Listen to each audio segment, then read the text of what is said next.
On today's show, Kathleen Kennedy says goodbye to Lucasfilm as new leadership is ready to take over. It's 2026, and that means new Star Wars stories. So, these and more on today's episodes. So, if you guys are ready, I'm ready. Let's do it. Let's talk Star Wars. Start that transmission.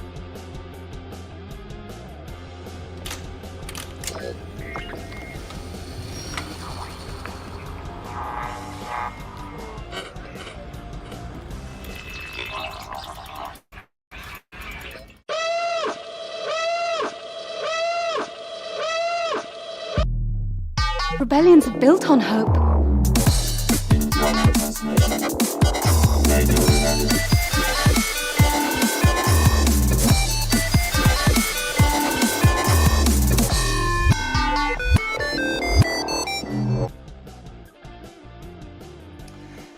And welcome to another episode of Radio Rebellion, a Star Wars podcast, season 12, year 6 of Radio Rebellion. I'm Alberto. That's Oti over there. Welcome back. It's been a while. I'll start, Oti. How are you doing? First time I've seen you in, I'll say a month. Maybe I think 5 it's weeks. been we did the Force Awakens thing in my podcast when Yeah. I couldn't come in to this one. So it's been a month. Yeah. Yeah, it's been a while. I think. Merry Christmas, Happy New Year. Thank you. Same as your first, I think, one of your first Christmases away from Puerto Rico. So I'm sure it's a little bit different, maybe. I don't know. I'm just guessing. I'm just throwing Well, things up without really knowing. I actually went to Puerto Rico for like 5 days, Okay. and it coincided with the Venezuela invasion when they Oh, closed wow. the They closed airspace it. over Puerto Yeah. Rico. So I thought I might get stuck, but no, I got to leave. You got Um, back. Yeah. What was I gonna say? Oh, you coming in with new angles, I know. It's new. Look new at my I got this new new shirt. awesome shirt on my wife Is got. that I a feel is like that I is that a have Roosevelt's? sorry? Is it No, this no? is like Okay. Walmart or something. So cool. It's nice. I feel like I'm starting a Star Wars bowling league or I'm going to a trivia contest. I don't know. I'm feeling the vibe. Or you're going to a party in Star Wars Celebration. Maybe I'm not gonna go down there, but who knows? It's Um, still 2 years away. We'll figure something out. I redid my office yesterday. That's why it looks like this. oh, I got a new bookcase. I gotta figure out the lights. You can see it's starting to get dark, and I okay. only have one light right now. I'll figure that out as we go along in this Um, season of Star Wars. I'm still wearing my Red Sox hoodie and 3 layers of clothing. It's funny. We talked a little bit before we started about how cold it's gonna get for basically everywhere in the Northeast or the whole East Coast, and then Florida. It's like, yeah, we're at 80 I mean, degrees right now. the South is getting like the heaviest part of it, which is bizarre. Yeah, and then last weekend it was the other way in terms. There was snow flurries like in Tallahassee, South Georgia, and I was like, no, forget, you got a little bit. And then on Monday going to Tuesday, I think it's gonna be in the 20s with wind chill was going down to 19, 20. So Jesus. I know it's nothing for you guys out there, but I mean, whenever it goes full, it's funny. I freak out, but we're getting like 2 feet of snow. So wow. Yep. Yeah, get ready. All right, as you guys might have noticed, we started things a little bit different today. I mentioned to Oti, he's just finding out, as you guys are finding out. I want to do things a little bit different here. Oh, now like 5 seconds before you guys. You were watching the Maul trailer for the first time as we started, so that's par for the course usually. But we're not going to be as structured as before. We're not the most structured show anyway. I just want to have a conversation like if we just met outside. Hey, do you see what's going on with Star Wars, this news drop? And we just talk about it without having to go, our first news topic is this. Then we go to this other section. Let's just talk. I will see where the conversation takes us. If we're just talking, I want to mention a quick Star Wars story that I heard this week. A friend of mine was telling me that one of her coworkers told her that he didn't like Andor season 2 because, quote, nothing happened. Oh man. Nothing happened in Andor season. That's one of the hottest takes I've ever heard. So whoever you are, sir, God bless you. Dude, how do you mean nothing happened in Andor season 2? Happened. Is it? I'm trying to think back. Maybe he just watched the first episode. I'm pretty sure there's a lot of things. That's where he steals the TIE fighter. Yeah. Dude, God bless them. You gotta let them. God Some bless people don't like Andor, and that's fine. But to say nothing happened, exactly. Like one thing is to say I didn't like it. The other thing is like because nothing happened. oh my god, I'm guessing they didn't watch it. Anyway, for people that did watch Andor, maybe didn't watch it, but if you're watching us today, thank you for being here. Like, comment, subscribe, all that fun stuff, so you don't miss any new episodes when they drop. Thumbs up, and if you're listening to the audio podcast, thank you. We reached 10,000 listens finally on the audio podcast, so we reached that milestone. 5-star review. Let us know what you think of the show and the changes we'll make. But all right, Oti, who's out there as we start to get into this? We have Brennan is in the chat. Hello there, gentlemen. Hello there, Brennan. Hey, Brennan. I cannot begin to tell you how grateful I am to Kathleen Kennedy for all the incredible storytelling we have experienced in these years. We will definitely be talking about that a little bit more. Andor would not have happened without her. Well, I don't know, Brennan, because nothing happened in Andor. So, oh my god! And Dale's in the chat as always. Hello there. Dale, how you doing? Thank you both to Brennan and I can't get that on my head now. The whole show is on me. How do you mean nothing happened in Andor? Talking about people who don't like Andor. Oh man. So Oti, again, Star Wars. I mean, Christmas just came in. I got, as always, some Star Wars stuff out there, some Christmas stuff. You can see it. It's out everywhere. But I got this again thanks to Random House Worlds. I got the Outlaws Low Red Moon. I'll be honest, and again, super grateful for the people out there. I also haven't played the game. Yeah, I haven't played the game, which I thought I'll do a quick review in a minute because the embargo drops. I can talk about it. I'll try to be spoiler free. But I got the ebook, the Kindle version a while back, so I was able to do my review early, and then I got the print version. I might do a giveaway for this one. It doesn't come out till like February 2nd or 3rd, so I might give it away. I'll see. I'll think about it. Cool. You want it? I'll send it to you. I don't think you can participate on it. I would take it, but like this is my transition to see how much are you. No, dude, space is an issue right now. Forget about reading. We're talking about space. Space is an issue. So, if you send me a Kindle version, I'll take it because that was my. Oh no, that wasn't birthday gift. I got a Kindle. Okay. So yeah, no Star Wars gifts. Now that I think about it. I got some little figures, like that tall. Let me see if I can get one here. So it's from the Ewok village. So here's one of those adorables or whatever you call them. I did get a Star Wars gift, but it was from Me to Me. When When I got home to Puerto Rico, I had received 2 Black Series. They were the Obi-Wan and Anakin Clone Wars with Clone Wars armor Black Series, but I left them. I forgot to take them with me. Oh man, they're in my room. Yeah, at least they're safe. I got something from Me to Me also. Those Disney mini lightsabers they drop. I got them right there. I was gonna have it in the back, but they're right there. Pretty cool. A little bit small, but anyway. And I finished listening to the Bane trilogy, which I hadn't done before. It's one of the best trilogies out there. I know it's not canon. It can easily be put into canon. I really love that whole trilogy. Have you read it or no? I started reading the first one. I was really liking it. I don't remember why I stopped. This happens to me with every single Legends book. I start them. I'm liking them. Well, every single one I've started reading. Sure. I like them, and for some reason drop off. So I have them in my storage in Puerto Rico. So again, I did the audio version for them. Every time I get like a Kindle credit or an Audible credit, I try getting a Star Wars book I haven't read or haven't really thought about it. That's how I've done most of my Legends books, is just through those Audible credits. So I was able to, for the past year and a half, every time I get one of the Bane trilogies one. And the third one was great. I was afraid that they weren't able to kind of land it, but Drew Karpyshyn, man, Drew Karpyshyn is the author, right? Yeah. Okay. So yeah, I'm loving a lot of the Legends book I'm reading, especially all the Sith stuff out there. All right, but anyways, Oti, I almost called Tony to join us today, but then it will be a 3-hour show. No. Let's get a little bit into what's going on in Star Wars. And I know we didn't have a show last week, but after all the rumors Lucasfilm finally announced that Kathleen Kennedy is ready to step down. I think at some point early the first part of this year, she's leaving. As expected, Dave Filoni and Lynwen Brennan are gonna take over. Kennedy will move to full-time producing, which is what she wants to do. Star Wars and everything else, whatever comes around, she wants to keep working with her husband. Very similar to how and I think this is some weird synergy for myself.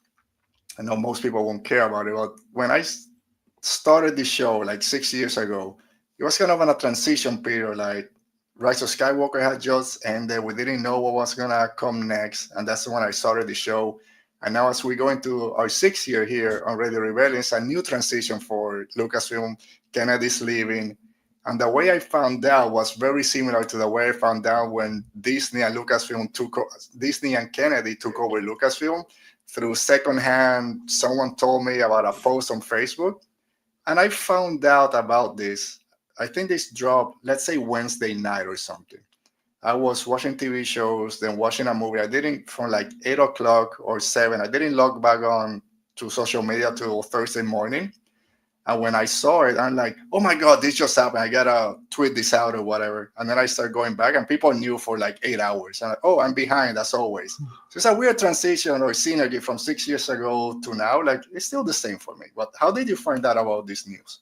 I was doing laundry. I was folding some shirts, and I looked at my phone and I gasped. I was like, huh? Yeah. My wife asked me, what happened? And I was like, the president of Lucasfilm just resigned. And she's like, why? And I was like, I didn't really think about this. Like, so yeah, as that guy from YouTube told me 10 years ago, they finally fired he called it. And Dave Filoni's taking over. Yeah, no, we knew this was coming. Mm-hmm. I just love like the Star Wars casualness of it all. Like, yes. On a Wednesday at night, she's like, yeah, I'm stepping down. Mm-hmm. I'm pretty sure she said at the end of the week. So okay. Again, I don't know what's going on there, but yeah, on a random Wednesday, Kathleen Kennedy's resigning. And then from that deadline interview, I think she said they've been talking about this for about 2 years. Looked like she was going to do it 2 years ago and then decided to stay. I'm sure they told her just to stay for a little bit longer. It kind of took longer than she kind of expected it to. But yeah, Dave Filoni is taking over as creative leader. The creative leader as president and chief creative officer of Lucasfilm is going to be Dave Filoni, and then Lynwen Brennan, co-president on the business side. And I didn't know this, has been with Lucasfilm since like 1999. Yep. She runs ILM or ran ILM. Started with ILM, became president, and then I guess she's been kind of co-president already, helping Kennedy. She was shadowing Kennedy. She was Kathleen's intern. So basically, I'm guessing her job stays kind of the same, and then you bring Filoni for all the creative stuff. So it makes sense. This is what we've seen that a lot of studios are doing, having two co-heads to lead the charge. I know people already, everything's going to be Ahsoka. We're never getting another Andor. The Filoni hate is bubbling up again. I've said it I'm not the biggest Filoni fan. I said it for like 3 years now, but this is his wheelhouse. The creative part, what works inside Star Wars. I think he's the best person to go with this section of this job. I mean, I was thinking like there were two scenarios here, right? Mm-hmm. Kathleen Kennedy leaves and Disney brought in some CEO of some company to run Lucasfilm, and that would have probably been the worst case scenario. If that didn't happen, it was always gonna be Dave Filoni. Like, I think the writing back when we had those rumors and it was just people raging and wishful thinking on their part, it didn't really make sense to make Dave Filoni the president of Lucasfilm because he was just an animation director at that point. A guy. Like, he hadn't even made Mandalorian, like, and we've seen him go through the ranks. Like, I've seen people talk about this like it's nepotism. Like, no, we've literally seen Dave Filoni go from making SpongeBob all the way to like being creative director of Lucasfilm and now being co-president. Like, exact opposite of nepotism. Like he's grown through the company from the past 20 years. Again, from SpongeBob to Lucasfilm saying, "Hey, give me that guy from Avatar: The Last Airbender," right, or something. And now he's here. I mean, come on, he's perfect. And I saw someone also talking about Lynwen and being like, "Oh, she was just a general manager of ILM." It's like ILM is not a separate company. Like that's probably the highest position you can get in ILM. So yeah, I mean, like they're definitely following the DC model, and that's also something we talked about. I'm pretty sure Dave Filoni does not want Kathleen Kennedy's job because like there's like a whole business side to it. She's not just a producer.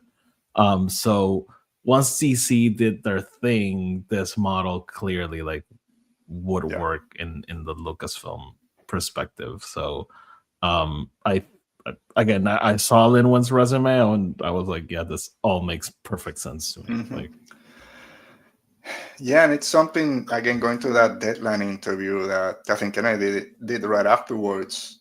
Like she's been talking to Filoni about stepping up.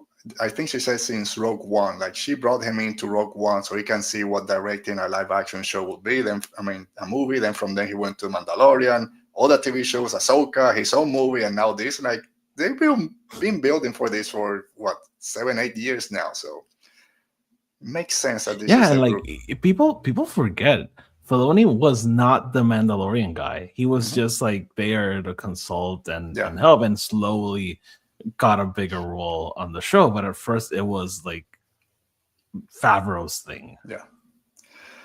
And then, as we mentioned, with people just going nuts, I love social media because that's how I get most of my news. But at the same time, I hate it when people just run with whatever. Social media was a mistake, Alberto. We can safely say that. Like it was when it went to maybe to all, this is where we get our news. That's a mistake. When we got silly videos and stupid stuff like, oh, I might want to show with your friends from kindergarten, and like that made sense.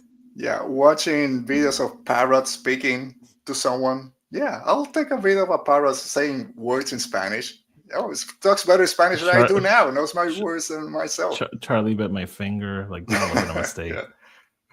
But the way people have taken Filoni hates Andor. We're never getting anything like that. And then you see all the videos of both of him and Tony praising each other. Like, dude, there's the evidence. No, let's write 20 articles about this because this is what we're going to run with. Like, why are we spending 3 days with this nonsense out there? It's like, I don't know. Again, the girl left, so now they need to find a way to like bring back the hate into the discourse, right? Because like a lot of people run on hate, and hate gets clicks, so they need to move to the next fake outrage. The whole Dave Filoni and Andor thing is probably one of the stupidest discourse I've ever heard. It's right up there when we got those rumors of, I've heard Ryan and JJ don't like each other. Like, gives a shit about like if they like each other. Like, I don't care if Dave Filoni likes or doesn't like Andor. The second season happened while he was the chief creative officer. Like, I honestly don't care. And I really doubt that that's even true. Like, to start with, I could see him have a very similar perspective to what we have, where we're like, it's a phenomenal show. It's beautifully acted, beautifully written. I kind of miss the laser swords and the silliness. I think what Filoni maybe didn't like about Andor is that nothing happens. Oh, that's true. That's true. Yeah, nothing's happening with this cowboy hat. I saw a meme where they said like, Filoni reportedly didn't like Andor. Quote, it lacked an abundance of characters where people can point at and say, I know him from that other thing. Oh, speaking of, for some reason, I remember I didn't do my review of Low Red Moon. So we can talk about it. Let me do it real quick. So Outlaws, Low Red Moon comes out February 2nd or February 3rd. My non-spoiler review is up on our website. I haven't played the game, so put that as a caveat. So I went into this, am I going to be completely lost and don't know what's going on? That wasn't the case. You can Okay. jump into this book if you know nothing about the game. If you've played the game, I'm pretty sure you'll pick up on things that I didn't, but you don't need to be a fan of the game or having played the game to enjoy this. Okay. It's a very cool story. Mike Chen does a great job. He did Brotherhood, which was great. There's some characters from Brotherhood that do show up in Low Red Moon. I won't spoil who it is, but it's pretty cool when you figure out who it is. So this game is about this novel, Jalen Drax, which here he stars as Jalen Barsha and ND5, the sexy droid with the raincoat. So it's their story. He's trying to find his brother's Lero, and that's kind of his driving force. The first half of the book is him very focused on trying to find his brother, what happened, why his family's legacy is kind of down the toilet. I won't go too much into it. I don't know if the game talks about what happens. But it's that first introduction with ND5 and Jalen, which is a great introduction. The the chapters through ND5's point of view were my favorite. It's very cool to kind of follow a droid through all his kind of thinking and processing of information and data and all that stuff is very awesome. So I did love that. So again, half of it is him trying to find his brother, but at the same time, because the book is about 10 to 12 years from where it starts to where it ends, it's a long transition. He's also kind of having dealings in the underworld, trying to be a player in the criminal scene in Star Wars. My problem with the book was that right as he's kind of on that verge when he says, okay, I'm done trying to figure out what happened with the past, we gotta move forward. He found some information that now he can kind of really jump into the underworld. Mm-hmm. Not even a chapter into it, something happens that goes back to finding more about his family instead of going deep into the underworld. Okay. And it wasn't until like the last 3 or 4 chapters it really goes deep into the criminal syndicates that we know and love, characters that we've seen before. If that would have happened prior, I would have loved this book. So it's a good book. I didn't love it. I think there were some opportunities to really, even if it's give me a couple of chapters of Jalen and ND5 working with or against the syndicates, like get in trouble with the Huts or with the Pikes or with Crimson Dawn. There's mentions of all the syndicates. There's about 2 pages when he's running away from the Pikes, and then that ends. And then at the end, kind of one of the big syndicates comes back. Mm. I think it went away from that. But I will say, because I went back, or I think Rick Villanueva posted on Blue Sky, reposted something that Mike Chen had tweeted like 5 months ago, that he tried getting a lot of different characters into the book, and they didn't let him, just one person from the underworld. So I understand if he tried and he couldn't get those characters for whatever reason. But the characters that do show up, people are going to love when they see it. It's a very cool story. I just wish that the underworld part was really deep into, oh, now I got to do a job for the Huts, or I'm competing with the Huts or the Pikes for whatever job. Go a little bit into that underworld scene before you jump back to, oh, I got to find out about my brother and this code named Low Red Moon out there. That's my only critique. But it's a good book, and and then the epilogue, it does bring people or characters from the game. So at least you'll have that connection. So I'm guessing that people that play the game might enjoy this more than people that haven't. But if you haven't played the game and you want to just follow these characters, it's a pretty good story. You can jump straight into it. Okay. I was not planning on reading it. I honestly found out this book existed like 5 days ago. Yeah. But I will say, one thing that I think I noticed when we interviewed Alan Christopher, go check that interview, is how long or how many years ahead of time they know about the books that they're putting out there. And there's some synergy, some connection into the books. So I love, because there's a lot of information here, how the ISB works. Ooh. There's a lot about ISP spies and that spy network. That was one of the best parts. I really didn't touch too much on that on my initial review. But it's very cool that we get that. In Master of Evil, Adam Christopher's Darth Vader book, there's also a little bit about special ISB organizations. And then, of course, we have the Reign of the Empire that goes into how the ISB and all that is starting. So I think they know, like Del Rey and those people know that this is the time of, let's do all this Empire, ISB transition books. I think it's a good connection. If you like that part of Star Wars, again, Andor, then those little tidbits, you'll enjoy them also. Okay, cool. All right, so going back to Kathleen Kennedy, and I'll talk with something that Brennan said at the beginning, how thankful he is for Kennedy. What's her legacy for you, Oti, or things that you love or liked about her? Maybe things that could have worked better. What do you think for you is Kathleen Kennedy's legacy in Lucasfilm? Listen, Kathleen Kennedy made Jurassic Park, E.T., and The Last Jedi. Like, that's an all-timer catalog there. Right, the last 14 years. Let's talk about that. Yeah, I mean, A, she brought it back. B, she tried new things with the spinoffs, which one worked and one didn't work. Again, we've talked about this. I like all 5 movies that they made. Sure. I love the sequel trilogy. I love Solo. I kind of like Rogue One. So in that sense, I am fairly happy with what we've gotten.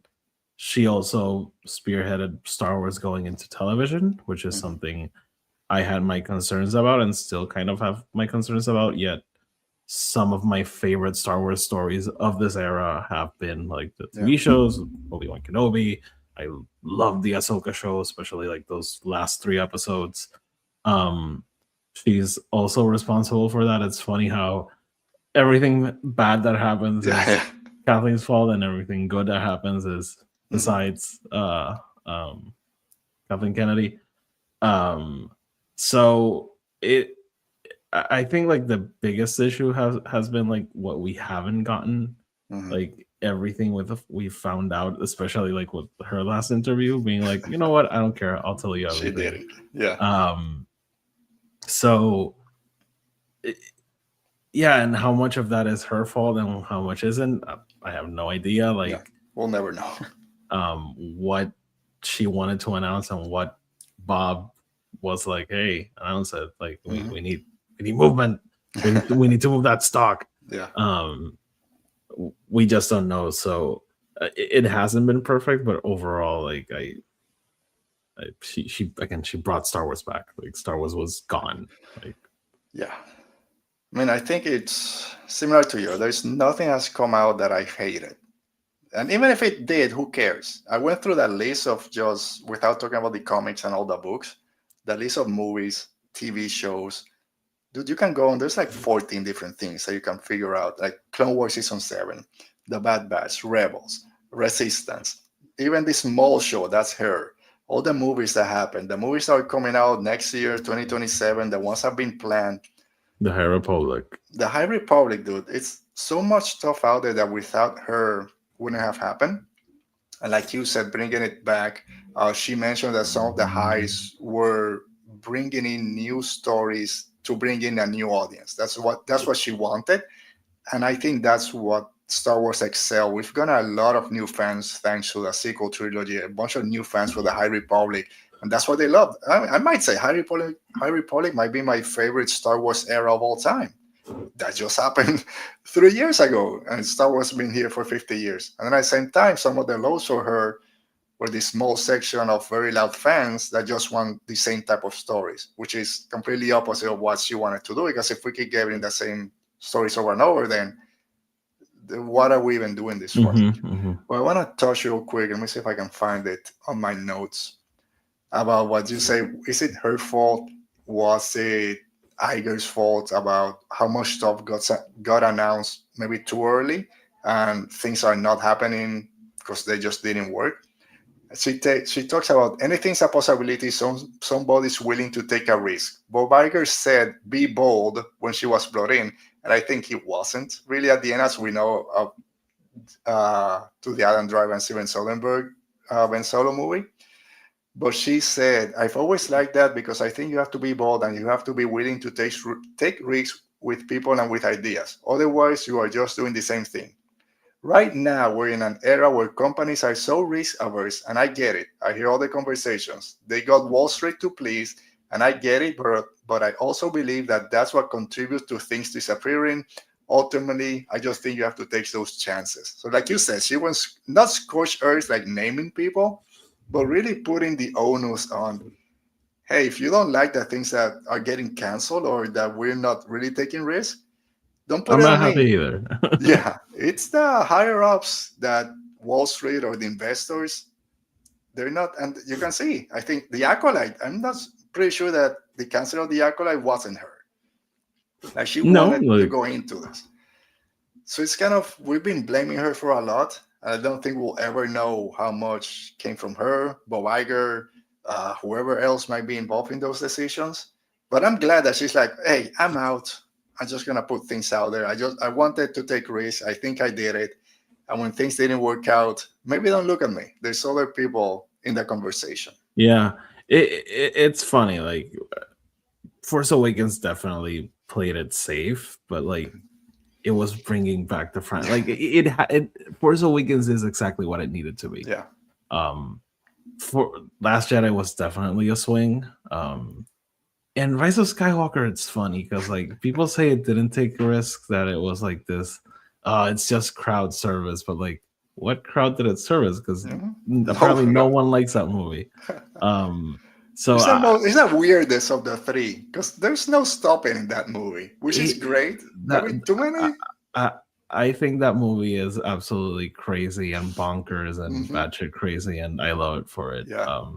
So again, I think it's funny, but all those issues we had with Solo before it came out, right? How much of that was her or Disney pushing for something and she pushing back? Again, we probably won't ever know.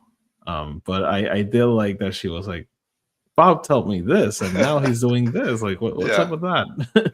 Yeah, Solo, and I love Solo. It's one of my favorite. It's my comfort Star Wars movie. That's the one thing that she kind of regrets. It's not that Solo the way it came out, just that maybe it wasn't time to replace Harrison Ford. Yeah, I mean, like she says some things in this article that I don't agree with. She talks about AI, for example. Oh yeah. And she talks about like we shouldn't have recasted Harrison Ford. I'm like, I don't think that was the issue with that movie. Like, but I don't think that's why it didn't do phenomenally in the box office. The 90% reshoots might have something to do with it.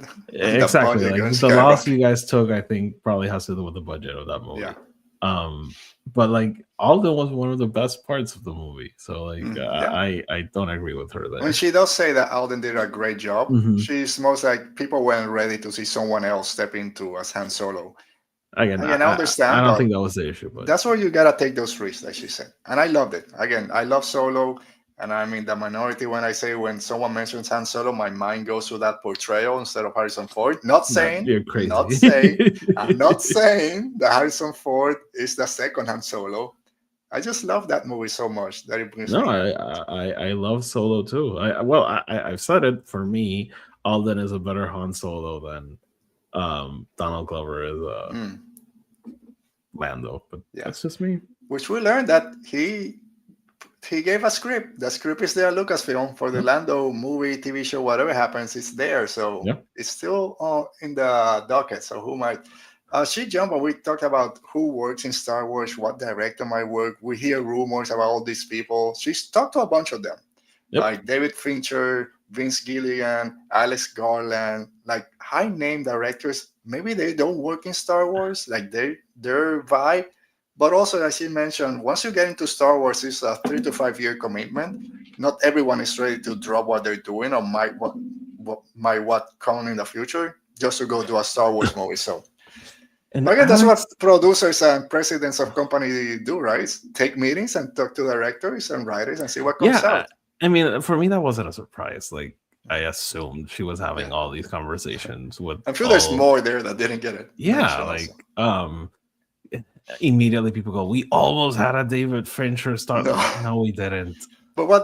And then people expect that we're getting 7 in Star Wars. Like, no, like sure. Vince Gilligan is doing it. No, he's not. And Alex Garland Star Wars movie would be the coolest thing ever, but it would be like probably the saddest and just I don't know, like introspective thing ever that I do not want to watch. You imagine, because we talk about Guillermo del Toro almost made something about you imagine he comes into Star Wars and then does a stop motion movie that he loves Ooh, doing. that would People will be go cool. nuts because this is in Star Wars. You That would be imagine a cool. Star Wars Like an stop animated motion? stop Yeah. motion. That would be super cool. Yeah. But yeah, like I don't think that was a surprise. So I was laughing at everyone being like, "Oh, we almost had this." Like, Yeah. we didn't. What we might be getting soon. She went through all the movies that have been kind of recently Except announced. one. Except like two. No, like two. She didn't talk Uh, about the Ray movie, I Nope. think, And she and she didn't didn't talk talk about about the the date. Filoni Yep. movie, right? Which is it's weird that those two Yeah. didn't come up. I know that I almost say Ray. I know that Daisy really keeps being asked and says, "Yeah, we're almost there. We're waiting for the script to be ready for 3 years now, but we'll get there." And I think all these new movies that are building up in this time frame are going to affect that movie. So I do believe that. Let's start with Starfighter, which is it's not the next one that's coming, but it's the first one that got mentioned in the article. Is that, yeah, it's a standalone movie when we went into it as a standalone movie, but this kid, Flynn Gray, killed it. So who knows if he either shows up in other stories or we continue this story somewhere else. So at one point, I'm glad that we're getting a full movie. We don't need to worry about a cliffhanger or anything like that. It's beginning, middle, and end. But again, it's Star Wars, and we see people jump through movies and books and animation. So yeah, give me just one movie in Starfighter, and then he shows up in whatever other movies out there. So I did enjoy that. And a big thing that wasn't from this interview, but Tom Cruise apparently grabbed a camera, jumped in the water, and shot a lightsaber fight. What the hell is going on? Tom Cruise, Star Wars director. What the?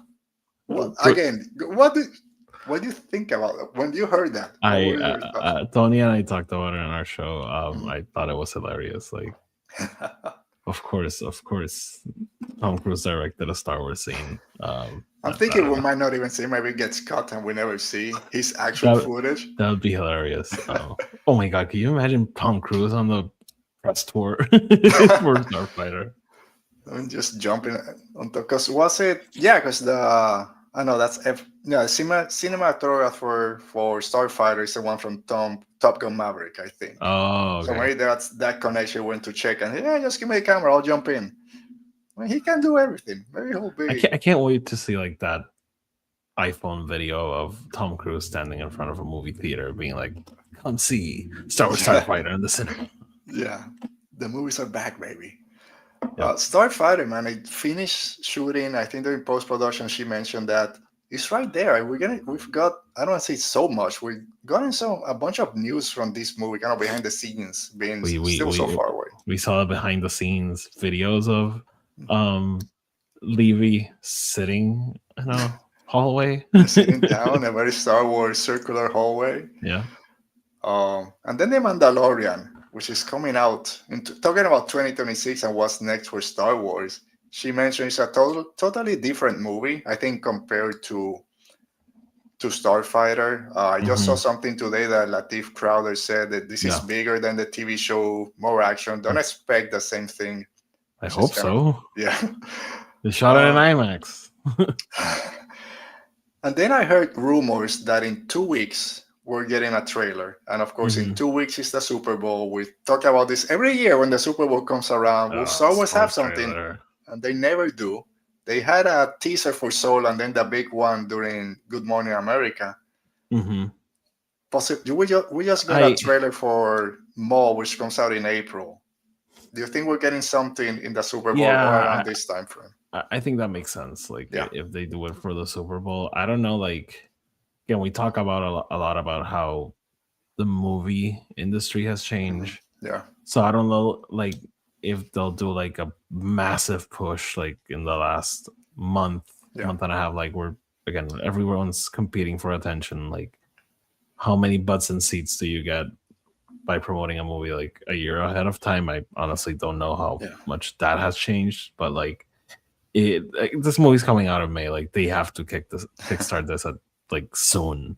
So Super Bowl makes a lot of sense to have, like, because like it's already in the movie theaters. Like, people know this movie's coming out, so I think like a short trailer would be pretty cool to have there. I went to the movies twice during Christmas. I watched Predator Badlands, which I freaking loved, I have and not watched it. then went with the family to watch Zootopia 2, which is pretty cool. They didn't show it in any of those. So Really? yeah, especially Zootopia, which is Disney. I was surprised it didn't Interesting. get even Predator, which is kind of Fox, kind of adjacent to Disney. But they did have the big Mandalorian and Grogu marquee in the Mm-hmm. theater. I took a picture with those, so at least it's out there. But I didn't get to see a Interesting. trailer, which was kind of Every fun. single time I've been to the movie theater since that trailer came out, I've seen it. How does it Fun. look on the Yeah, trailer? it looks Damn cool. it, It looks cool. It's funny. I went when I was in Puerto Rico. I went to the movie theater to watch the Stranger Things finale. They showed okay. one trailer, and it was the Mando and Grogu trailer. Nice. Yeah. Okay. Which is, we have a movie, The Odyssey, which comes out in July. And since that trailer dropped, like every week I was seeing that trailer in TV. It stopped. I haven't seen it in a while. But it's one of those, like you mentioned, how the marketing has changed and how different studios want to market a movie. Like Christopher Nolan, again, this comes out in 8 months from when the trailer came out. Yeah. Push. It kind of dropped now. But then Mando that comes out like 3 months before The Odyssey. We really haven't seen anything since the original trailer, which was when, like October or something. Yeah. But again, we've seen Lucasfilm do this with their TV shows, especially. That's But again, the movies is different. Like you don't have to. I don't know, but the way I see it, you don't have to push TV shows that much because like it's on your TV. Like you can watch it whenever.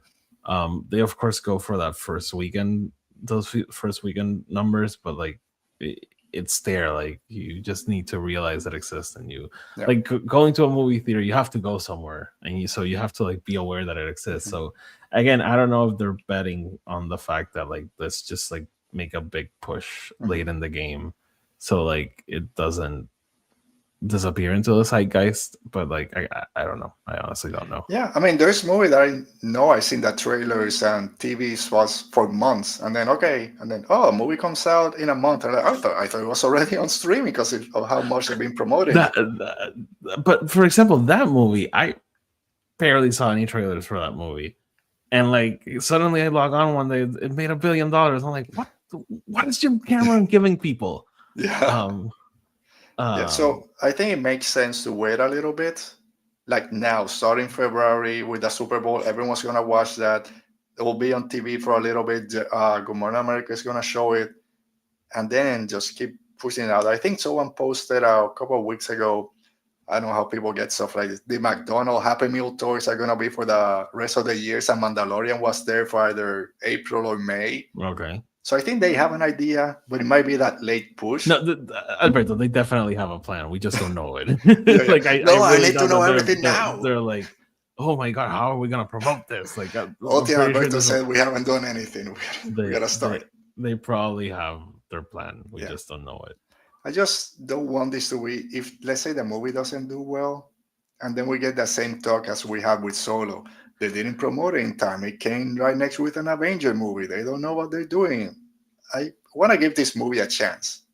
I'm sure they do too, but I mean, I don't think anything's coming out at the same time as this movie, is it? Spider-Man comes out in July, I think. So I think it's just Avengers that comes out. No, Avengers is in December. Oh, that's right. Then what comes out? There's nothing in May then. Maybe I got Star Wars.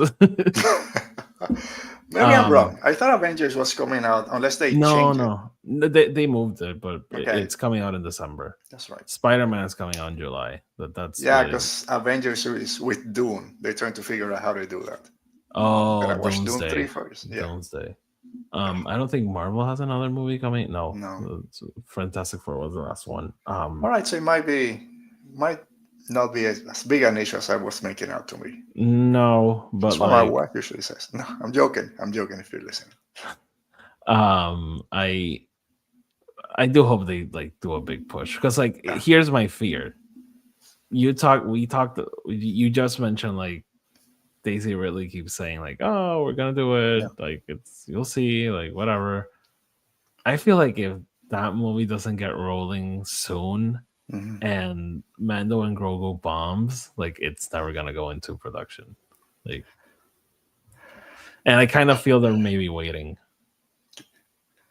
It's I would say I don't because we got starfighters coming. That's not gonna change. Yeah, I mean, but like if Starfighter is gonna come out, Yeah, like unless the world I ends. think that's more aligned to the But like Ray one.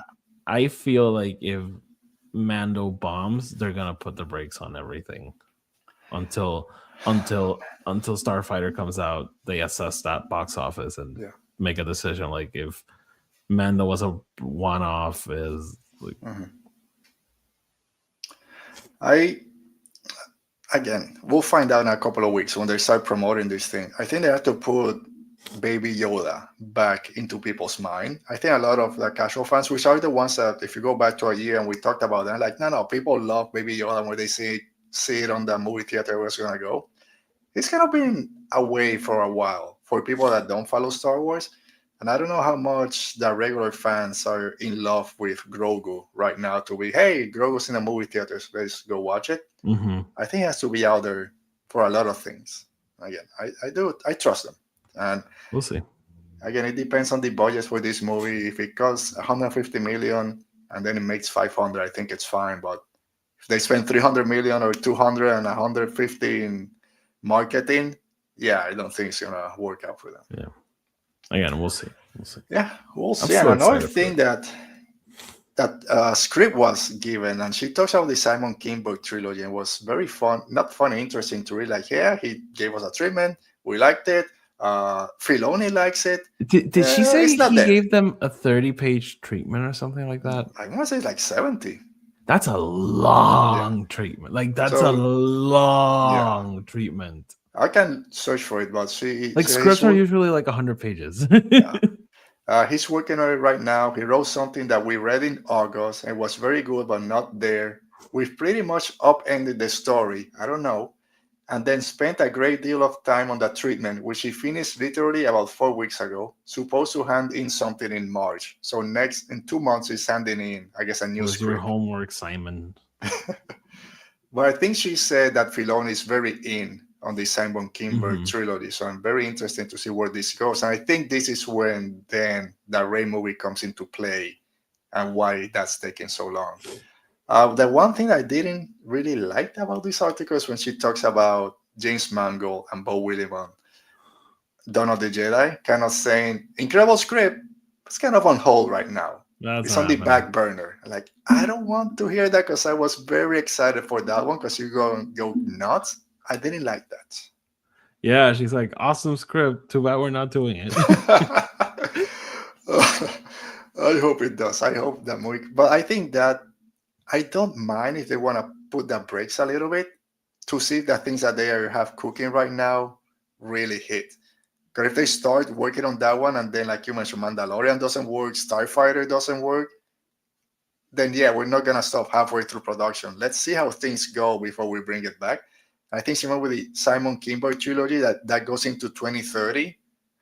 So it's a lot of years in this. So I'm not too bummed, but I'm a little bummed about that one. Like out of the three that they announced, if someone asked me like which one are they Yeah. not making, I would have gone with that one. Not because I didn't want to watch it. I'm very curious. I'm like Mm-hmm. we don't know the origin of the Jedi, like period. So like I was super curious about that, Yeah. and I love James Mangold. I love his Indiana Jones, so wanted to see him go into Star Wars. But like, yeah, I guess it kind of makes sense that that's not happening. Yeah. I It still hope. sucks. I mean, things change. She's leaving. At what point she said that she's kind of, I'm gone. Whatever they want to do is out of my hands. Yeah. I really hope that movie happens. I still think that Ray movie is going to happen no matter what. It's with everything that they should really has gone. Ray kind of being the face of the future of Star Wars. Unless they take that whole story and put it into the new trilogy, then I I can just understand and say, hey, let's not do a Ray movie. She's in this trilogy, and then if we move forward, she'll be a character in those ones. I'm okay yeah, with that. I think we'll get a Ray movie. Not sure Mhm. if it's the Ray movie. I don't know Yeah. what version of that we're gonna get, but I still feel pretty confident. Like, let's say like if Mando bombs and Starfighter Mhm. bombs, like if you want to do a Hail Mary, like, yeah, bring in the original, not the original, the sequel trilogy cast back, and let's see if like that sells. So I feel fairly comfortable that we'll get her at some point. The 2030 date feels interesting because, like, if you think about it, that's 11 years after Rise of Skywalker. So now we're really into like a new Star Wars for a new generation territory, which makes me feel ancient, but kind of exciting at the same time. How old will Simon Kimber be at that point? I have no idea how old he is now. And I don't know if it was in this article. I don't think it was in this article. It's somewhere else. And maybe it was a rumor that Rey was going to be part of that trilogy, but it was going to focus on new characters. And then this will be the new trilogy, which makes sense with all the other Star Wars trilogy. You bring in a new cast to follow, or kind of continue the story. So it kind of does make sense. One thing Simon Kimber gets 52. We're fine. It's fine. Taika Waititi is still in the conversation for a Star Wars movie. He talked today. Yeah, I saw a quote. Oh my god! How is this guy still? It's happening. And she said it's happening, right? She said he turned in a script that is hilarious and great. Didn't say it's on the back burner. Didn't say it's on hold. He turned a script and it's great. He definitely said they're making it. So I got to pull out that graphic I made like 3 years ago for Taika Waititi movie. When it comes out, I'm gonna go nuts. This is the one I say it's not gonna happen. It's been too long. It might happen. If I had to bet, it's not gonna happen, but I think it might happen. It might. Give me a Disney Plus movie. Who cares? No. The fuck? No. Make me go to a movie theater. Oh man. I'm sorry. I gotta stop. I changed my mic. I put on this whatever gimbal that it came with years ago, and now the cord is hitting everything, and the mic is making noises. Driving me nuts. So next time it won't be here. Okay. Sorry. What was I gonna say? Taika. Yeah, I'm still excited for whatever he makes. Like, I think the world make me go to the movies. You don't want a made-for-TV movie. No. You want to go to a theater. No, I want to go to a movie theater. But like, I would still be excited. Like, I feel like the world moved on from Taika Waititi. Yeah. But if he wants to make a Star Wars, I'm there. And as always, Rian Johnson's trilogy was mentioned again. Dude, I love that banter because like Ryan commented on it later. It was great, and that's another thing. I'm surprised that she said what she said because she started out great. Like, yeah, he went to do Knives Out, and it takes 3 or 5 years to do Star Wars. I understand why he didn't do it. But I also think he got spooked. He got scared because of the backlash to Last Jedi. So I think he got scared. He's like, LOL. No, I didn't get scared. But I was like, okay, prove it. Come back, make a Star Wars. Yeah, come on, we'll take it. Again, I say I'm not the biggest Last Jedi fan. I love Rian Johnson. Wake Up Dead Man was great. Yeah, so if you're not spooked, Ryan, prove it. Come back. Were you surprised that he spoke out? Nope. I knew he was gonna. I was 100% sure he was gonna comment on this. Because he's fairly active on social media, so like, and he has never shied away from engaging with Star Wars things. So like, the minute I saw her comments, I was like, we're gonna get some comments from Ryan for sure. I love. Yep, I'm terrified. I hate the fans. I love that he came out and said it, like, not scared. Yep. And then that was it. And then some people make comments, but yeah, I love it. And I think they have a great relationship. She was just prove it. All right, we're putting it out there. Come on, Rian Johnson. If you're really not scared about what Audie and I might say about your next Star Wars movie, come and do it and show us. Oh shit! And maybe give us some tickets for the premiere, and we'll talk in person. I'll be there. She also went on to say, I like that she did it, just being honest about being in Star Wars and the backlash has come, and what she tells new people, especially the women in the franchise, that they get unfairly targeted. It's small but very loud fandom. She doesn't sugarcoat it. So I love that at least she kind of, hey, this is happening, especially in social Mhm. media. We're seeing how people, no, that never happened. We're just talking about the stories and the characters, not the actors themselves. I'm And we just know it's expressing BS. my opinion on how much I hate this person. All right, then she finishes off kind of saying everything I just reeled off to you is taking a bit of a chance because none of those filmmakers are just walking in trying to do the same old, same old. I'm excited by that, but the studio's nervous about that, and that's kind of where it sits at the moment. Kind of that goes back to where she said that some things get canceled. Like people come in with new ideas and wanted to kind of repeat, but at the end of the day, it's kind of what the studio wants to do. And we've Mhm. seen how studios right now, all the streamers are kind of, hey, something doesn't hit right there. It's getting canceled season one. Yeah. And we've seen movies that get canceled after they've been ready to go, like the Bad Girl, the Acme, Bugs Bunny Coyote. I mean, the Ronan Coyote movie, how they're just canceling stuff. So yeah, sometimes it's not up to even the presidents of a company if your big distributor, whatever, is not on board with the money that's Yeah. coming through them from other people, which is sucks, especially with all the billionaires now owning everything. So, Yeah. Yep. but yeah, it was a great interview, great insight into everything that has happened. And like you mentioned, she talks about other stuff, about some of her older productions, wanting to do more movies with her husbands. And if they call her to come back and help produce a Star Wars movie, that she'll be there. So, again, Yeah. thank you, Kathleen Kennedy, for 14 years of bringing Star Wars back, starting with Yep. Rebels, one of the best shows out there. Who would have thought, right?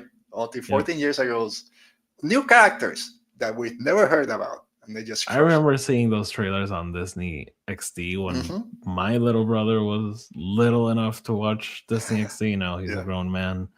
And I saw those trailers and I was like, look at those stupid lightsabers, so thin. So Like, who thin. watches this? They got a And gun, a blaster, a lightsaber. Not yeah, nice Star Wars. and it's funny how it became one of my Yeah. favorite Star Wars stories. Like I still love Rebels to this day. Like Yeah. it's definitely one of the best things Disney has done with Star Wars, like for sure. Yeah, I mean, Um, Kanan became one of people's favorite Jedi out there. That relate that family dynamic between the Ghost Crew is what a lot of people go to when they tell, "Hey, found family in Star Wars. Yeah, go watch the Ghost Crew." it, How they just in grab many this ways, little. it laid the groundwork for where we are right Sure. now. Like that show continued the exploration into the Mandalorian culture we started Yeah. in Clone Wars. It brought back Thrawn. Maul, we Maul finally saw came that back. confrontation with Kenobi. Oh my god, like yeah. So the world between worlds, like everything That's in right. that I mean, the show. foundation for current Star Wars can be A kind lot of. of it is there. Mhm. So wow, who would have thought? I did want to mention quickly, she mentioned the hunt for Ben Solo. She's like, it's in Oh the yeah. back burner.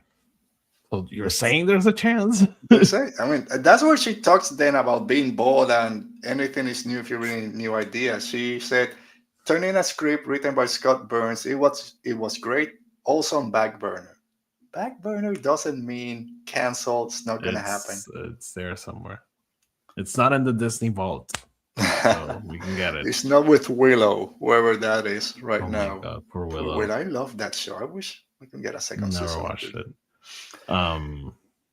Yeah, but So like talking about Maul coming back I in. wait. Yeah, go. One thing I did want to say. One thing we lose with Kathleen Kennedy that neither Lynwen or Dave have.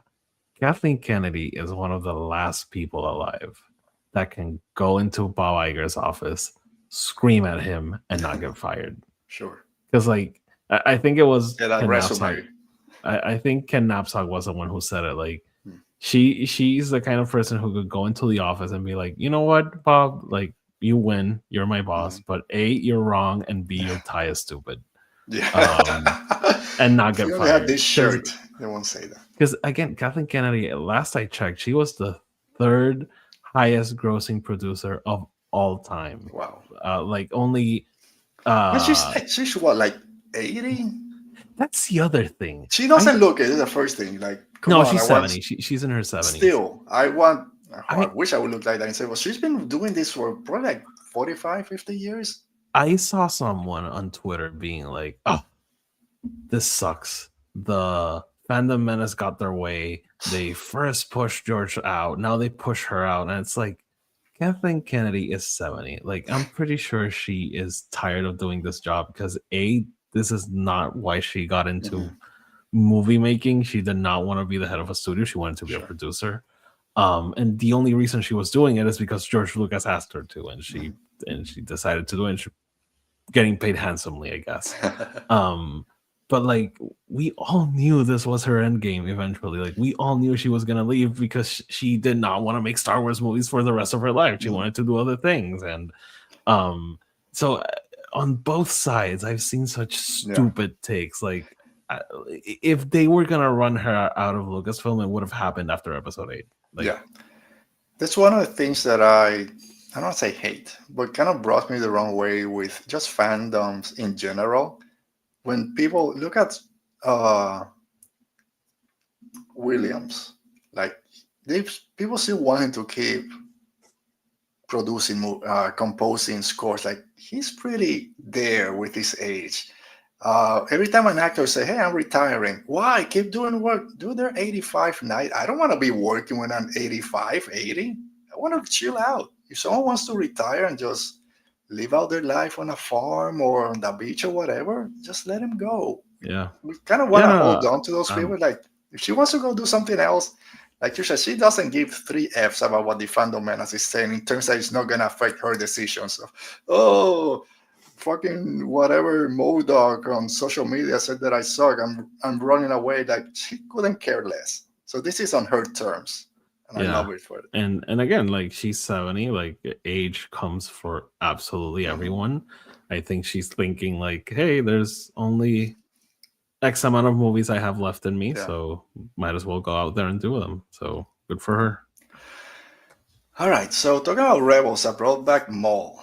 We got the Maul trailer talking about a little bit about 2026. We talked about the Mandalorian and Grogu, which is coming in May. I'm surprised we got the Maul trailer. I'm surprised that this show is coming out in April. I thought it was going to be later. So I get why we got the trailer now. 2 episodes per week. I think it's 10 episodes, which is cool. It ends on May the 4th. Yeah, of course it does. It's not like they planned it or something. But Maul, and I know people, again, going to Filoni, oh, everything's going to be Ahsoka. If he does it, has to be Ahsoka. Dude, Maul has died twice.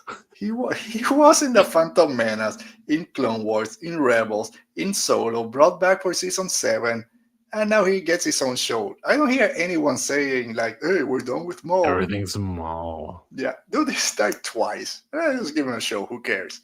And the trailer looked freaking great. And I've been kind of, hey, I really don't care about a Maul show.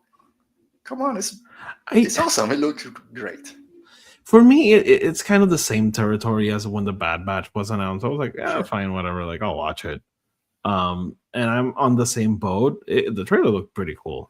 I found it funny. They took the Twilight character, and I'm pretty sure she was red in the leaked trailer we got from Celebration. And I've heard people who were there saying, like, oh, I think they changed her color a little bit because now she's pink. Doesn't look. She's pink red. now, right? So like. That's back Talon. Then, they're bringing Talon into and they're like, let's line her up a little bit. But I'm pretty sure she was red in that trailer. Yeah. I could be wrong, but I'm pretty sure. So what do you think about the trailer? I know you just watched it right before we started, but people have been dying about the animation, which looks great. That painted look in the background, kind of moving up. People compare, it's better than the Clone Wars, kind of find that aesthetic. It's similar to the Bad Batch for me, with that painted look. Yep. But of course, 3 years in animation is always a big step up. So the show looks great. There's some stills there that are phenomenal. Yeah. I'm excited for it. Like, I like Maul. Like, yeah, sure. Like, if they want to tell, when they announced it, I was kind of the mind of like we got more Maul stories. So on that side, like, that's kind of still there, but it looks great, and I'm excited to learn more about the characters that are gonna like surround Darth Maul for the story, because like I feel like we know Maul's story. Like I don't Sure. think there's much we're gonna learn from him that changes our perspective. So what's gonna be interesting for me is like seeing those characters and seeing like how they mold him and take him from this point to where we see him later on. Kind of like Omega, for example. Like when we started that show, I had no idea who that character was. And, I hated Omega. oh right, you hated Omega. And I love her now. And I miss her. I want her back. And right, that show turned out to be like so much about her and how she influences Clone Force 99. So I always like when Star Wars does that, right? We bring in this character and there's the story isn't actually about them, it's about this other thing and these other people. So that's what has me like really excited. I think Lauren was in the trailer, which I'm always excited to see. Maybe I think it was him, but I'm not sure. It might be him with that time period. I thought the show was going to be following Solo, and we're going to see how he went from Solo to Rebels, where it's actually after Revenge of the Sith. Yeah, so we're picking up right after we left him in Clone Wars. In Clone Wars, yeah. So that's a different time period for me. So it's right after he tried to recruit Ahsoka. That didn't work. Maybe he's now going to other Jedi that are like trying to find other Force-sensitive people to jump into his case. I know people are going with, oh, that character. I'm sorry. They put out the names. I just didn't write them down. Oh, she's going to be Talon. She's Darth Talon. But at this point, cool. I don't know anything about that character. I know that he's in Darth right now. He's just Maul, I'm guessing. So I don't know if he really, from when we saw him in season 7, how much he wants to go into kind of following the Sith in that tradition. So it might be something else. But I like the characters that they show, like that new character, that Twi'lek. There's a turtle-looking guy that also has that Force that looks pretty cool. I love the Star Wars when it brings out those weird characters. And Wagner Moura, I'm sorry if I missed. He's the voice of the police chief. Really? Yeah. Wow. So if you go to Star Wars. Academy Award nominated. Yeah, of course. That's what everyone wants. So because most of the show, from what I can kind of interpret, is going to take place in that planet that they show a lot of it. And he's Pablo Escobar himself. I know, the cocaine, the spice is there. So he's playing the police chief. I'm just going to call him. I'm sure it's something else. And then the droid, Two Boots, is his partner.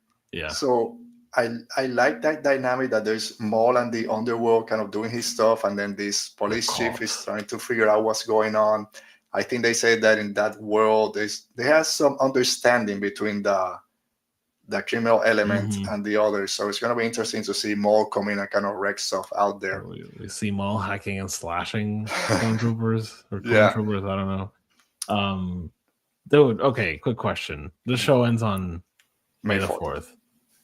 Wouldn't it be like the coolest May 4th finale if we get like a final, a confrontation between Vader and Maul? I think it's going to happen. We get to freaking Marok is back with this green smoke. The other Inquisitor that shows up in the Tales of the Jedi that Ahsoka is there. The Emperor wants you dead. And we know from Rebels, Maul is there, I think, because he said he got his ass kicked by Vader or something.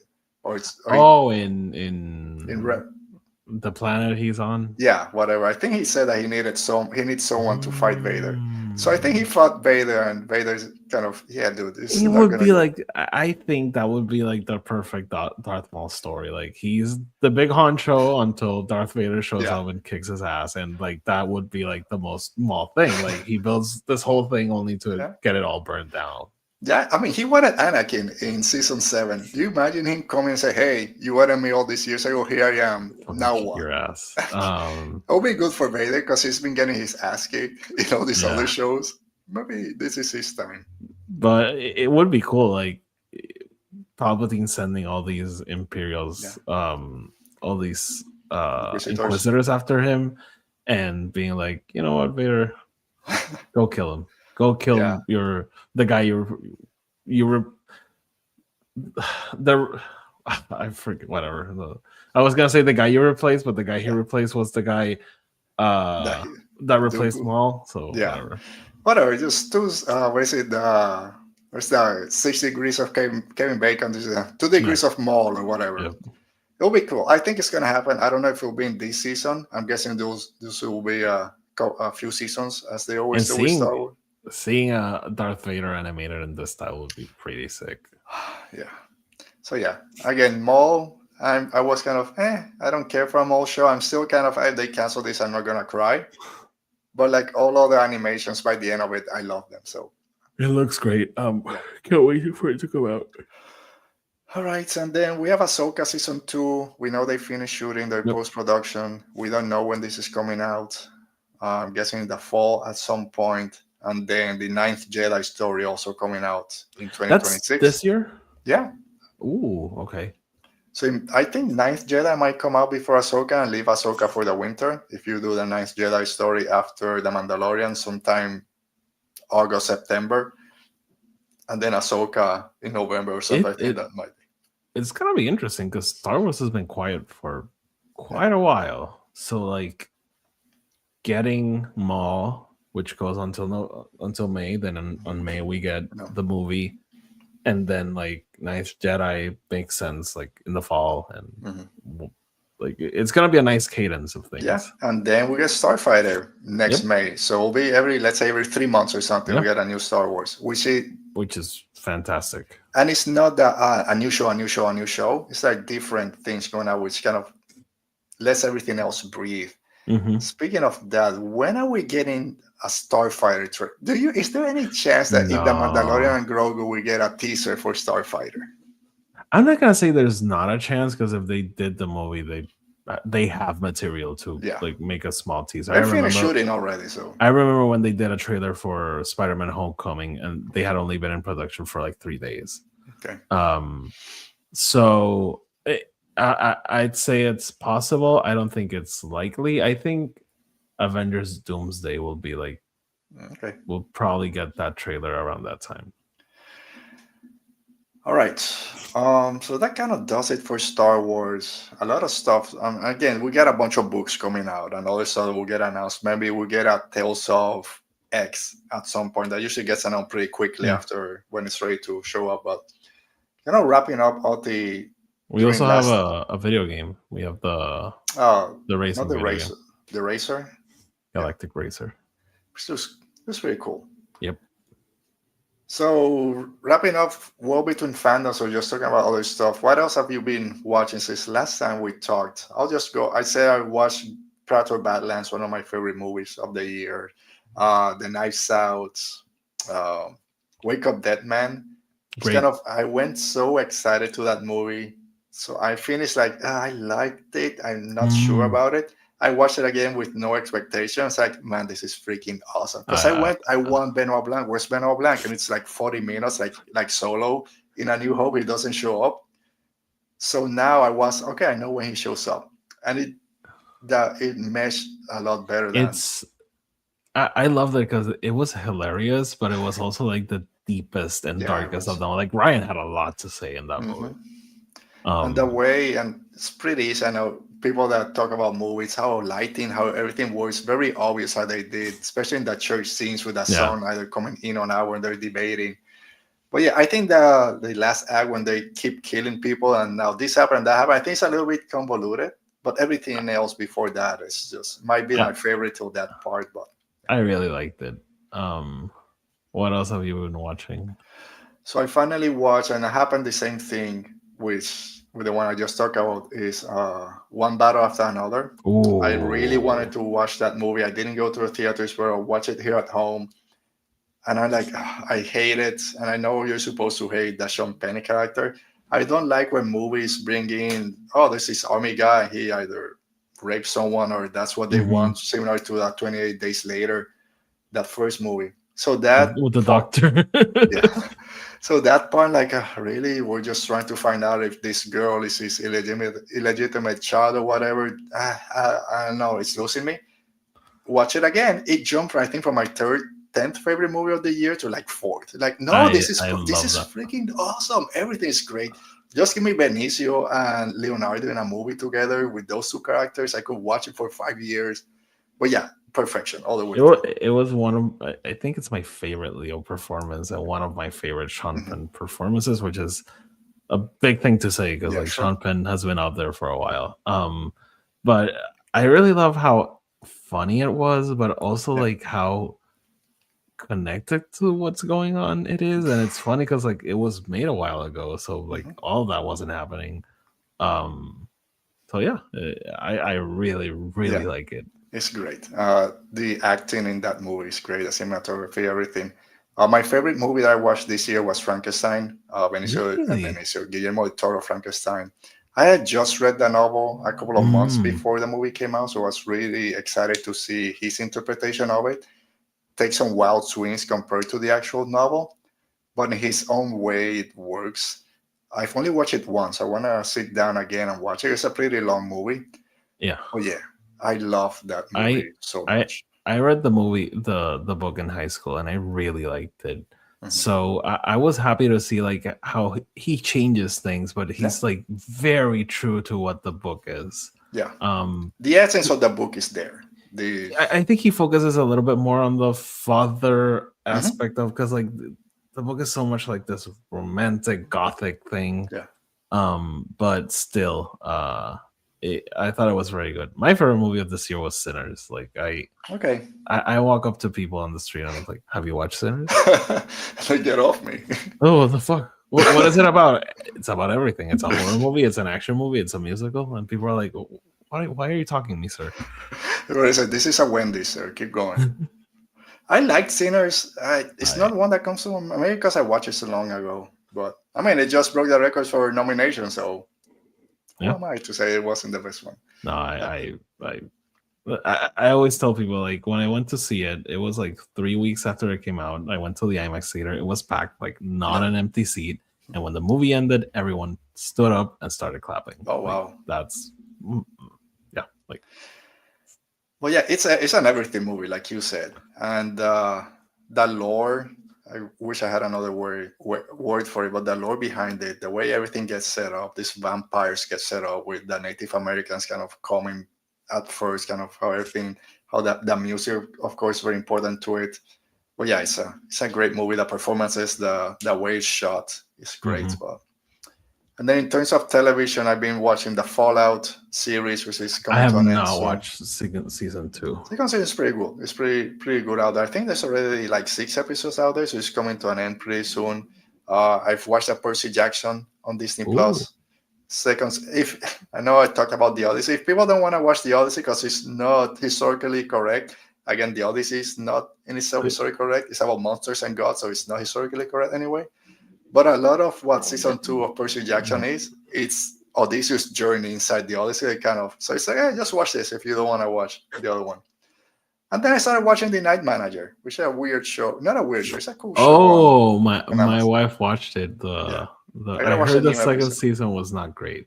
I'm really enjoying the second season, actually. I think it's better than the first one. But yeah, but my wife was watching it.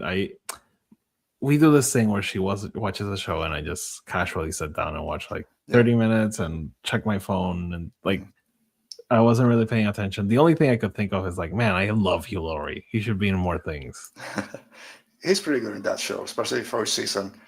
It was different because I knew, it's a spy show, so I thought that it started with him as a spy, but no, he's kind of recruited into it. He's literally a night manager.